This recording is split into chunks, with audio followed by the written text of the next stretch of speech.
Viral video mengenai sejumlah penagih utang di Kabupaten Goa, Sulawesi Selatan, mendobrak pintu dan menghakimi ibu penjual nasi kuning keliling. Para penagih utang ini diduga pekerja di sebuah perusahaan milik Badan Usaha Milik Negara, BUMN, yang sejatinya bertujuan membantu dan meningkatkan perekonomian masyarakat prasejahtera. Peristiwa yang terjadi pada Selasa, tanggal 1 Februari tahun 2022, lalu di Jalan Pelita Raya Taborong, Desa Bontoala, Kecamatan Palangga, Kabupaten Goa, ini berawal saat sejumlah penagih utang mendatangi rumah H, 40. H merupakan ibu rumah tangga yang berprofesi sebagai penjual nasi kuning keliling. Korban yang telat membayar 3 hari ini memilih bersembunyi di dalam kamar hingga 2 anak gadisnya yang masih remaja ini menjadi sasaran makian dari para penagih. Tak hanya itu, 3 orang penagih mendobrak pintu kamar dan memaksa H keluar.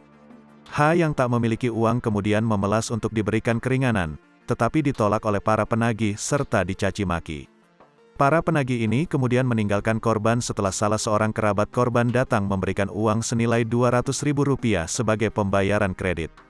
Saya sengaja sembunyi di kamar karena memang betul-betul saya tidak punya uang untuk membayar. Sementara mereka memaksa tanpa alasan.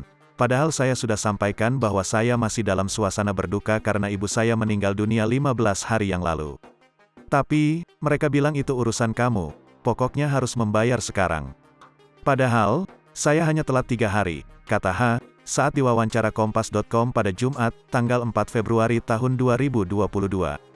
Informasi yang dihimpun Kompas.com, sebelumnya H meminjam uang secara berkelompok senilai Rp7 juta dari sebuah perusahaan milik BUMN yang didirikan oleh pemerintah untuk wanita prasejahtera serta untuk meningkatkan perekonomian masyarakat kecil. Korban yang merasa telah dipermalukan lantaran videonya viral, kini telah didampingi oleh lembaga bantuan hukum.